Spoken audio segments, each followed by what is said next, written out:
Yeah, I was about 10 when I just really decided that I really wanted to be a footballer. And just from then on, just really worked hard. And then in 2015, I got the opportunity to go overseas to Blackburn Rovers and experience and trial there. And I got into the team there. So it was a really good experience and definitely one I will never forget. Were you the only Samoan on the team?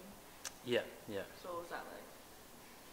It was good. It was good. It was a lot of the boys that were in the team were all English, except me and this other kid who was Canadian.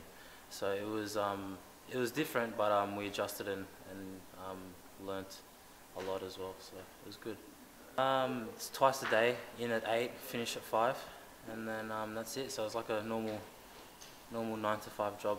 It's lots of training, lots of yeah. It's just hard work and yeah, it's fun, but also challenging at times as well.